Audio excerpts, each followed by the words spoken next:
Hey, are you one of the 60% of women that doesn't get a good night's sleep, keeps waking up at night, either with night sweats or just simply waking up at 3 a.m. and just can't go to sleep? I am with you right there because I still have those nights where I wake up at 3 in the morning, wide awake and ready to roll, even though I only got 4 or 5 hours of sleep. I'm Heike Yates, and I am the host of the Pursue Your Spark podcast, and I'm super excited that you're joining me, especially for the topic today. So, today's episode is for those of you who feel that you tried everything and nothing seems to work. So, today's episode is titled, What Your Midlife Insomnia is Trying to Tell You. And I'm super excited to welcome Martha Lewis to the show. Martha is a certified sleep expert and the mastermind behind the Sleep Detective. She also hosts her own Sleep Detective podcast. Martha has made it her mission to uncover the root causes of insomnia, from gut health and hormones to mineral imbalances. She uses detailed lab testing to find those hidden triggers and crafts personalized plans to help her clients sleep soundly. This is beyond the close the blinds, don't look at your phone before you go to sleep, take a hot bath. But Martha does not stop at the physical aspect of sleep. She also explores the mental and emotional aspects, helping people manage stress and overcome sleep anxiety. Her holistic approach is all about achieving truly restorative sleep. Today, Martha will explain the hidden messages behind midlife insomnia and show us how to reclaim your restful nights. Let's dive into our featured content.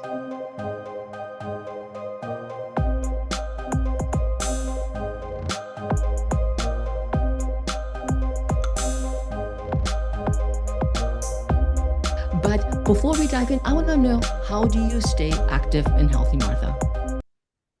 Well, I live in Jackson Hole, Wyoming, which is a ski mountain town. So I'm definitely love being outside. So I like to go backcountry snowboarding and hiking and running in the winter, and I do yoga and walk the dog. So I'm definitely active pretty much every day. I wasn't quite sure if you still lived in Jackson Hole. I saw that on as I did my research. This is one of the places I have not skied yet, and I hear it's amazing. It is. It's one of the steepest and most vertical mountains in the lower 48 states, and it's Ooh. absolutely beautiful. And I always hear you guys get a lot of snow. How was this year? Yes, it's good. It started off slow, but lately, February was a record month, and it's been snowing a lot in March. So we already are at 400 inches for the year so far. Okay, skiers, all of you out there, get your butt skis over to Jackson Hole. Yes. But I want to know, can you share a story with us that about what brought you to being a sleep detective, to this path of life? Yes, I think it's funny that I've ended up here in a way.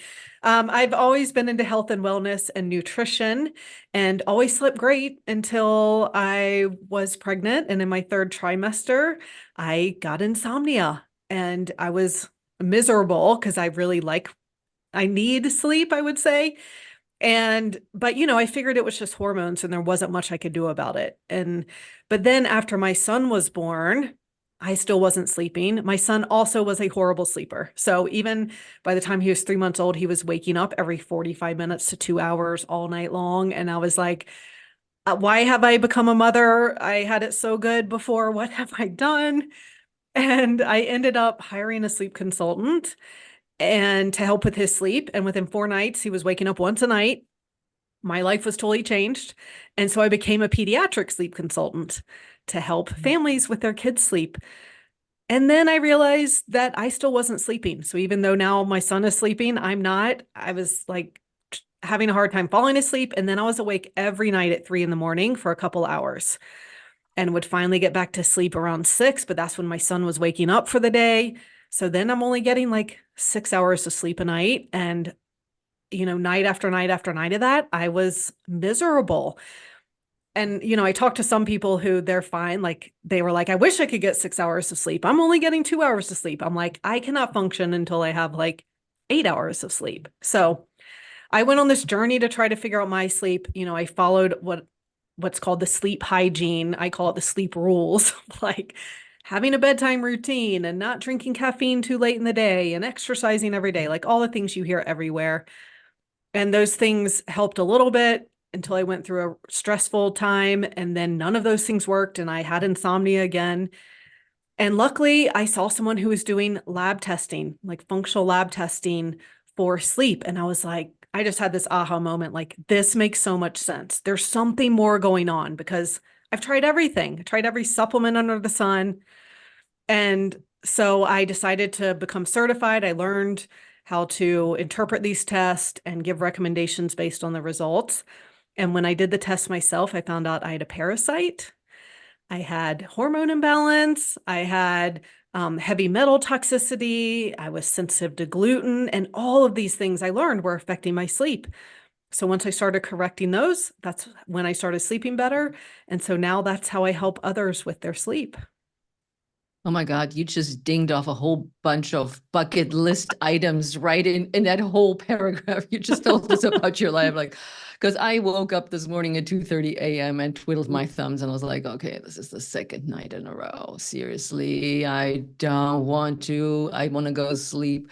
And so it's Right. really interesting when we talk about this a little bit later of what your recommendations are and how we can go about this. And also Yeah. talking about, like you touched on, some people claim they're doing great on 4 hours of sleep, but how can you explain why sleep is crucial for overall health and also at different stages of life, including midlife? Well, I'm 62 and I'm definitely in midlife. I'm past menopause. And how much sleep do we really need? Yeah. So there's this myth out there that we need less sleep as we get older. And I don't know if you're familiar with Dr. Matthew Walker. He's a prominent sleep researcher at Berkeley. And he has this quote that I recently saw that was like, we still need sleep. It's just harder and harder as we get older to get the sleep that we need. So, really, the recommendation is between 7 and 9 hours.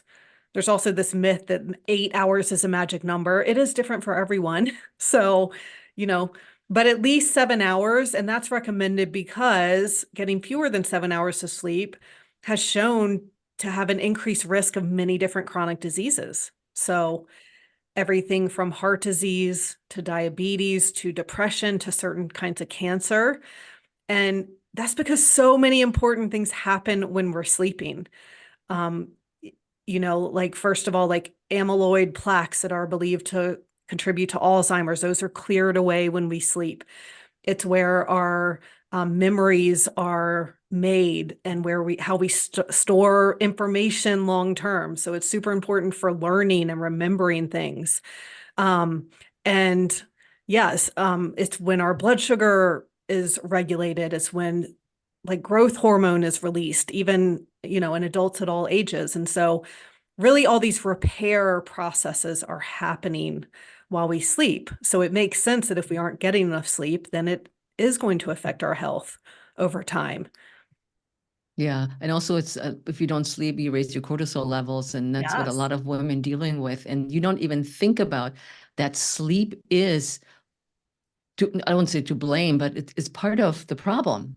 Yeah. And your weight gain and all the mood situations that we're talking about and mental health and all this kind of stuff. Because I tell you, I'm going to take a nap today, which we're also going to take later about. But I was like, oh, Yeah. Martha's coming on the show, so this is going to be great. Now, Yeah. how does the quality of sleep compare to the quantity? Yeah. So it definitely is, quality of sleep is more important than how much you're getting. And a lot of people are tracking their sleep and, using kind of external data to see how they're sleeping. I think it's most important how you feel. So if someone feels great, if they get 7 hours of sleep and they wake up and they feel rested, great. That's probably enough for them. But, many people I talk to, they know that the quality of sleep isn't good. They're constantly waking up or they're in more the lighter stages of sleep. And that is when you wake up feeling tired still, like, feeling like you didn't really sleep.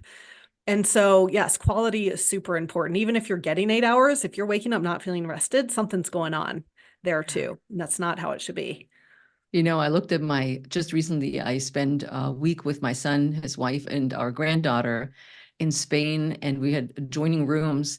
And on my side of the room, it's probably the worst sleep I had for a long time because I kept listening for the baby, although I'm not the parent, Mhm. right? Funny. And so I was up. My husband's like, I sleep great. And I'm like, no, I'm listening for little Lila. And he's like, well, she has the parents right in the room with her. And then I look Right. at my son or I took pictures. And then later on, a friend of mine said, oh, look at your son. And I looked at the picture really closely and big, huge sleep circles under his eyes, dark circles from being a dad. And I was like, oh, yeah, I remember those times. Yeah, exactly. Oh my God. But what are some of the common myths about getting better sleep that may be misleading or unhelpful? I mean, the first thing that comes to mind, again, bringing up the whole sleep hygiene and sleep rules, as I call them, is that like when you Google how to sleep better, that's all that comes up. Yep. And I know it's so frustrating for people who are like, I'm doing all those things and I still can't sleep. So I feel like that has almost become harmful. Like, this is all you need to fix it.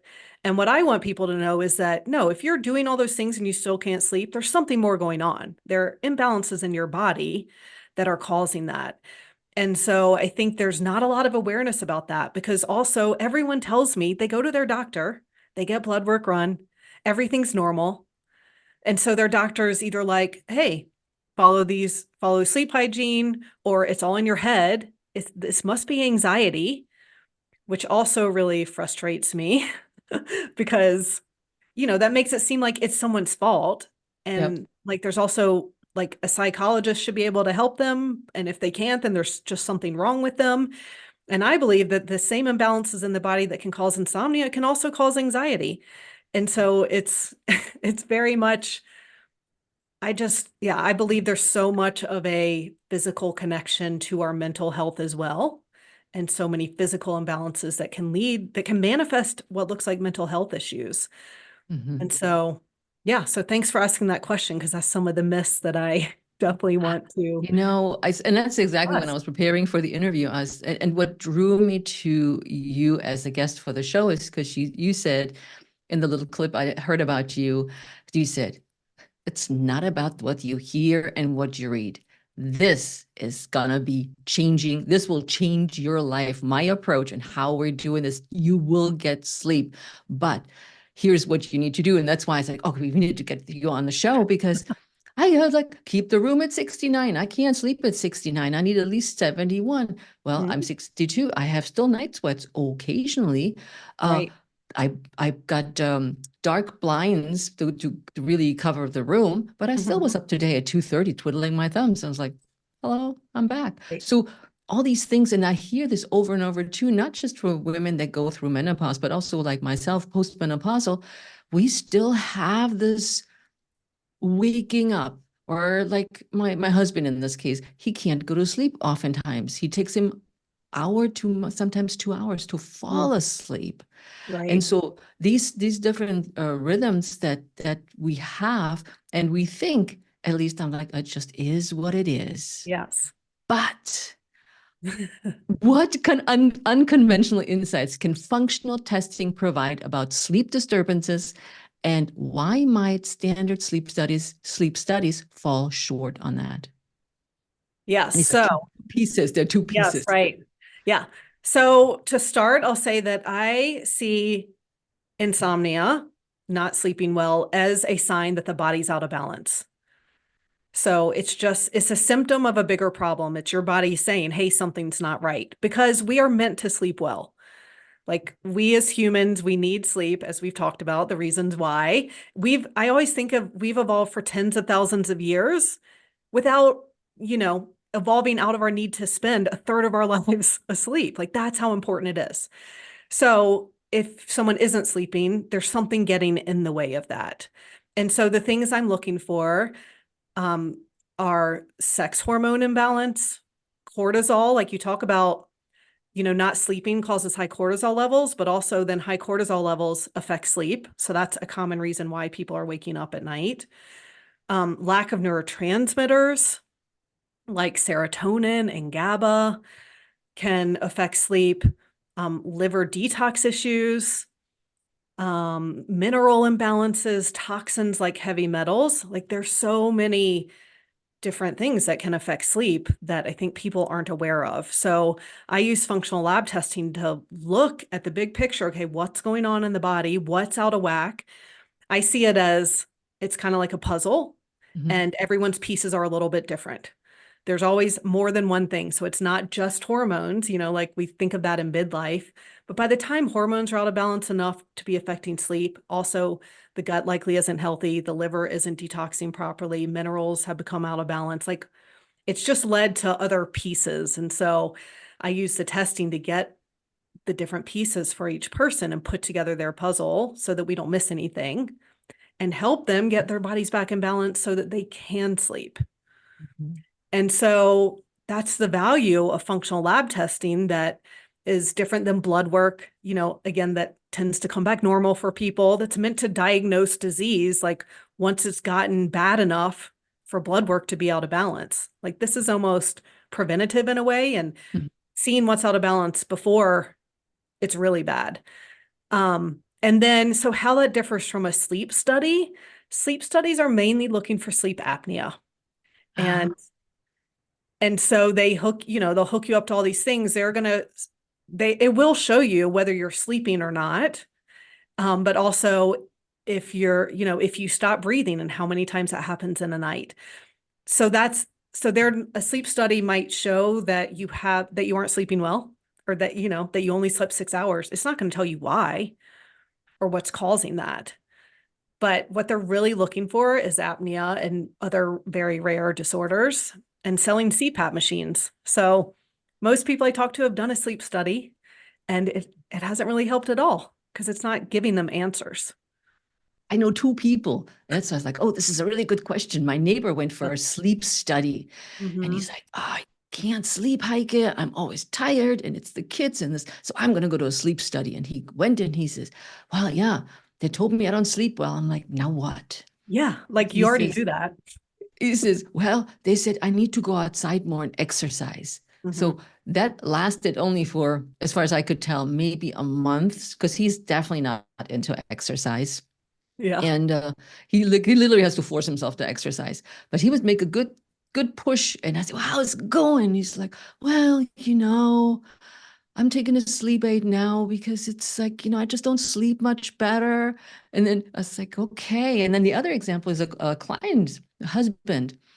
Her husband got a machine, and she's like, he's sleeping with that whole contract. I don't even know what it looks like, but I think of it as like big mouthpiece and Yes. over the face and big machine next to the bed that does whatever it does.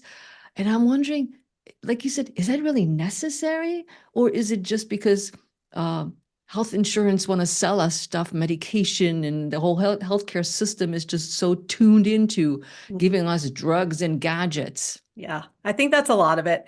I mean, sleep apnea is a real issue and for many people, and it does have health consequences. Like, because if you're constantly waking up, not getting enough oxygen to your brain, you aren't getting the sleep you need. I mean, the risk of heart disease is really high for people with apnea if it goes untreated. But and many people I work with have apnea and insomnia, and they're very much two different things, right? Like apnea is this disordered breathing, insomnia is not being able to either fall asleep or fall back asleep in the middle of the night. And so yeah, many people have both. And also there's some correlations with sleep apnea that have to do with physical imbalances too. Like, for example, there's a bacteria called H. pylori that lives in the stomach that I see in many of my clients, and there are studies correlating that with sleep apnea. So, sleep apnea can be a structural issue, but it can also be from inflammation in the body. And so, when we find out where that inflammation is coming from, then a lot of times the sleep apnea goes away. So, I think that CPAP machine isn't the only answer, and honestly sounds awful to me. I don't know that I could sleep in one of those either. But yeah, and a CPAP is not going to fix insomnia. Like if you wake up from apnea, but then it takes you 2 hours to fall asleep, The CPAP isn't helping with that. It could be keeping you from going to sleep faster too. Yeah. Now this Yeah. is crazy. Now, when we're talking about diet and exercise, and particular blood sugar levels, Mhm. how do they influence our sleeping patterns? And what would be dietary adjustments or anything that you can talk about this topic would be helpful for our listeners? Yes, great question. So, I mean, diet plays a huge role. And because as Americans and in the Western world, we tend to eat a lot of inflammatory foods. So I'm talking refined sugar, refined flours, even gluten and dairy for a lot of people who are sensitive to those foods. And so when we're eating these processed inflammatory foods, refined oils is another, big thing that's in all processed foods. They cause a lot of inflammation in the body. Whenever there's inflammation, the body releases cortisol because it's an anti-inflammatory hormone. So it's also our stress hormone, and it's going to make us wired and alert and increase our heart rate and blood pressure and body temperature.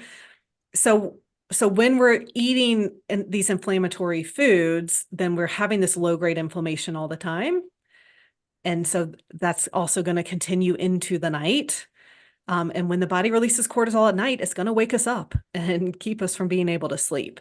So that's one of the first things I suggest that anyone can do on their own is, eat more of an anti-inflammatory diet. And that also means avoiding alcohol. Alcohol is also very inflammatory. And see if that helps. It might not be enough to tip the scales to really help your sleep. And a lot of people I work with, they're already eating pretty well. Like they already know that. But I do just want to say how important that is.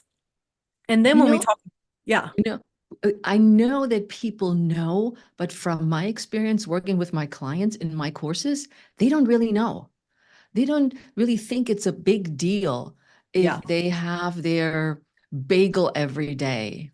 Let's just right. use it as an example because donuts is so overrated. Everybody uses donuts. I'm like, bagel. Bagel has a lot of sugar in it too, and it's a lot of calories, but the sugar in itself is like it Yeah. affects you. And they're saying, but I'm got a whole grain bagel.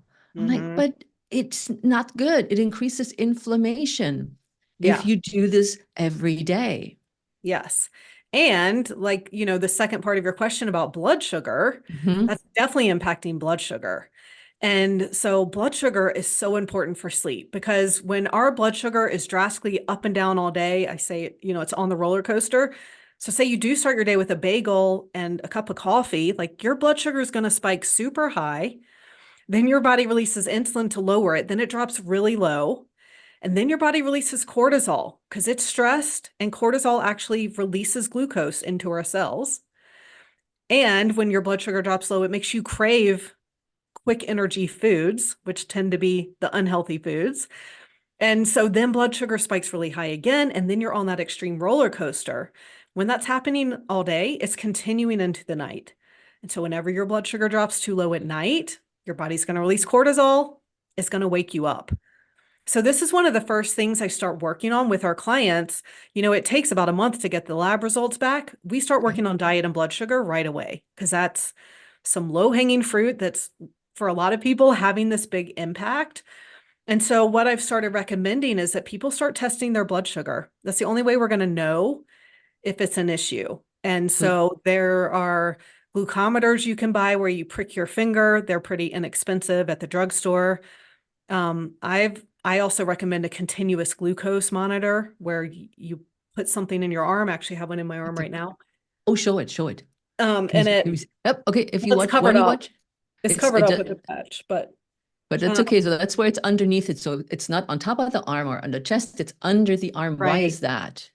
Well, it's actually testing the interstitial fluid instead of the blood. But it's more comfortable, I think, to have it in like the fatty part of your arm. Um, but so you wear it for two Okay. weeks and it's constantly tracking your blood sugar. And so you can see how what you eat is affecting it. You can see what's happening at night. It's so fascinating. Like I had a man last night, he told me that he went to bed at 10, he woke up at 11:30.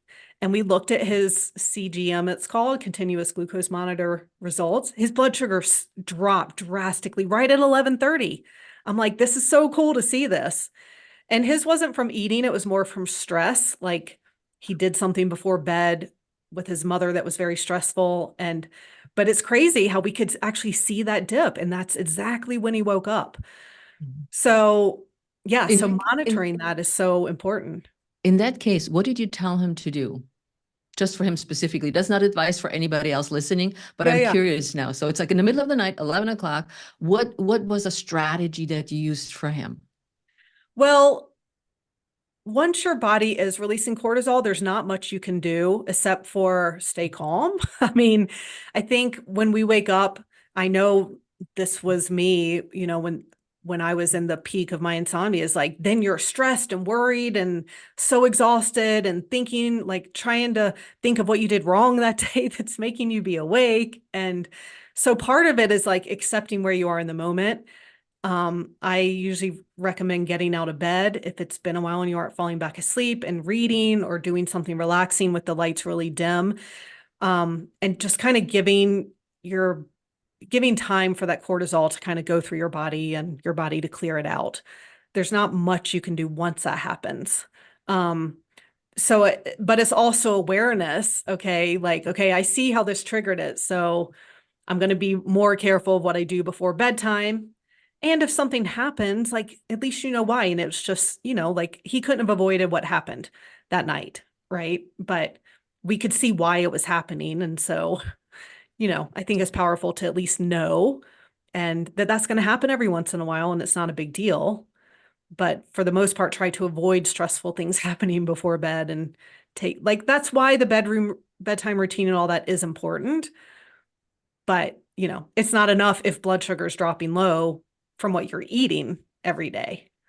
Yeah, yeah. In his case, it was the stress, which also like stress affects us. The eating affects us. Exercise can affect us, and we want to touch a little bit on that as well. Yeah. And yeah, that's why we're also in any of my courses, we talk about how to do mindfulness practice, how to Yes. unwind before and write down or record Yes. or do yoga or breathing exercises. I'm a big fan of breathing exercises to Yes. calm down the nervous system. Exactly. Yeah. I recommend the same thing. I always say we can't go all day and then just fall into bed and expect to go to sleep. Like we're not meant to be as busy as we are Oh, in that's modern life. So, absolutely. yeah. Couldn't agree more with that. Now, Yeah. exercise is also, at least from my end as a fitness Pilates coach, is the exercising at night. We Mm, know if we exercise at night, it keeps us awake. Not yeah. everybody, but many. Why is that? Well, I think one of the main reasons it raises our body temperature for a couple hours after. And part of going to sleep, actually, our body temperature drops a little bit. And so when that drop isn't happening, it does make it hard to go to sleep. Mhm. So I think That's that's a amazing. big part of the reason why exercise too late affects sleep. Yeah. Yeah, yeah. I want to tap back a little bit a question because a lot of our listeners are practicing intermittent fasting, are interested in intermittent fasting, and of course, I teach in all my courses intermittent fasting strategies. What are your thoughts on intermittent fasting and sleep? Yes. Great question. So I think intermittent fasting is great. I actually do it myself when someone is healthy. When someone isn't sleeping well, I don't recommend a long fast. I do recommend for everyone 12 hours of digestive rest, I call it. But when we start pushing more than 16 hours, that is a stressor on the body. And in a healthy body, that's good. It's called a hormetic stressor, right? It's like exercise. It stresses the muscles, but it makes them stronger. So fasting is the same. Like it's good if you're healthy. It's a good kind of stress. But when you're already stressed from not sleeping, then that's just adding additional stress that is too much, in my opinion. So I actually suggest that people don't do long fast until they're sleeping better. And then once they're sleeping better, it's great. And intermittent fasting is great also for blood sugar, for sure. So I think it definitely has benefits before someone who's healthy without many other symptoms. Yeah, it's not going to cure. If you just start fasting, it's not going to cure it because of the autophagy, the turnover. You're thinking, okay, it's gonna do something for Right. my gut health. But it's not really when, like you pointed out, if you're not healthy and you already started out not sleeping. Right. Yeah. Yeah. And I'll work with clients who they're like, I'm eating one meal a day. I mean, one man was eating 4,000 calories all at once. Oh And God. and as soon as we like started having him on 3 meals, he started sleeping better. I mean, so I think it can be taken to the extreme. And like anything, there's not one thing out there that is good for every single person. Any diet, Absolutely. not everyone should be keto or low carb or high fat or like anything, in my opinion. Like, we're all metabolically different. And so, yeah, so intermittent fasting isn't great for everyone at different points in their lives. And it's great for a lot of people. Yep. And Yeah. I couldn't agree more, but it's like you laid it already out for, especially since we're talking about sleep today, Hmm. how it does affect your sleep. And oftentimes we're talking, and I did talk about this, the circadian rhythm. But again, you're looking at being healthy already to start with and sleeping relatively well, I would say. Yeah. Yeah. Let's Exactly. let's pivot over to your concept of positive intelligence. I thought that was such a cool word, or two words. What is positive intelligence, Martha? Yes. So, I did a podcast about this recently because while we've talked a lot about the physical parts of not sleeping, there are also psychological parts to this as well. So I very much believe in a body and mind approach. And so positive intelligence is kind of about your mindset, really. And I say it's like how much your mind is being your friend versus being your enemy. So the higher your positive intelligence, the more your mind is working for you instead of working against you. And what that means is that we have a lot of negative self-talk, saboteurs, Mm. they can be called as well, and so it's if you're thinking things like, I can't sleep, I'll never sleep again. What am I doing wrong? I have a client who says it all the time, like, what am I doing wrong? And it's like, none of those thoughts are working for you. And so it's like recognizing those and then getting in touch with the wise part of ourselves that the saboteurs aren't influencing, that knows that we're meant to be healthy, we're meant to sleep, we're meant to be happy as well. Like, it's more than just about sleep. And like, and working on kind of growing that part. And it's literally connected to different parts of our brain. Like, the saboteurs come from our primitive survival instinctual brain, and the sage comes from more of our prefrontal cortex and like the more developed parts of our brain. And so one way to really diminish the saboteurs and increase the sage is to do mindfulness exercises, which is something that you talk about as well. And it Mhm. doesn't have to be sitting down and meditating for 15 minutes. Like, I learned this. Shirzad Shamin is the man who came up with this concept of positive intelligence. And he talks about when you have a negative thought come into your head, when your saboteur is getting you, like, you just close your eyes and rub your fingers together and just pay attention to how the ridges on your fingertips feel. It's really just about getting in the moment, which is what mindfulness is, right? Or Mhm. like seeing, paying attention in great detail to what's in front of you, or listening to sounds far away and close together. So it can literally be a 10-second thing that helps just switch which part of the brain you're using. I love this. The So, rubbing the hands together and feeling the ridges is this is very tactile. I like tactile things. I like to yeah. touch things. I like to feel things.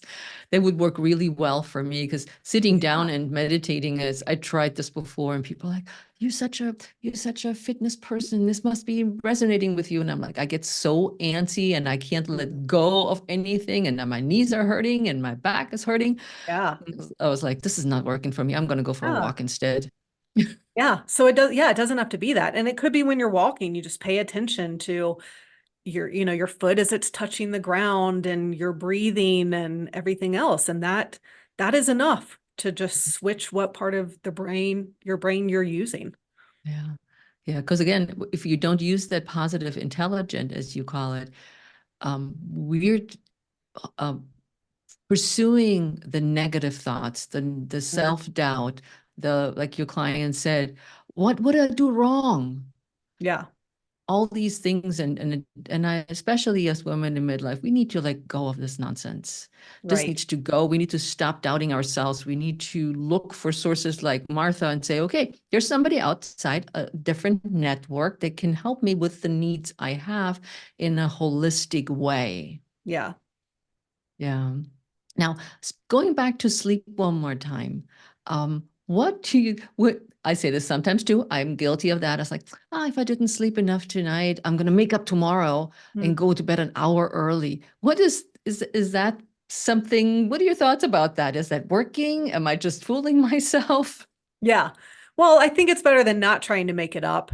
I think where it gets a little dangerous is, let's say we're doing that 5 nights a week, Sunday through Thursday night, we're purposefully getting, say, only 6 hours of sleep and try to make up for it on the weekends. Well, our bodies accumulate what's called sleep debt. And so when we miss an hour of sleep, it wants to make up for that hour of sleep. But if you miss 2 hours of sleep all week long, then you have 10 hours of sleep debt. You're not going to be able to make that up on the weekend. So, I think if it's, every now and then where you're not going to get enough sleep one night, it's great to go to bed early the next night. But that's not, I don't think, a good or a healthy strategy for that to be, A what you're doing every night. long-term strategy. No, this is not going to Yeah. work. Right. What are your thoughts on taking naps? So I actually recommend naps. If, Yes. yeah, right. Um, there's a lot of times for people with insomnia, it's not recommended because it can affect nighttime sleep. I have found that a short nap is the key and at the right time of day, and it won't affect nighttime sleep. So we have this dip in our circadian rhythm in the early afternoon. This is why so many cultures used to take naps and have a siesta, right? Because, yeah, in the early afternoon, and this is assuming, say, a 10 to 6 sleep schedule. So then around 2 o'clock, about halfway between, in the middle of the day is when we have this natural dip.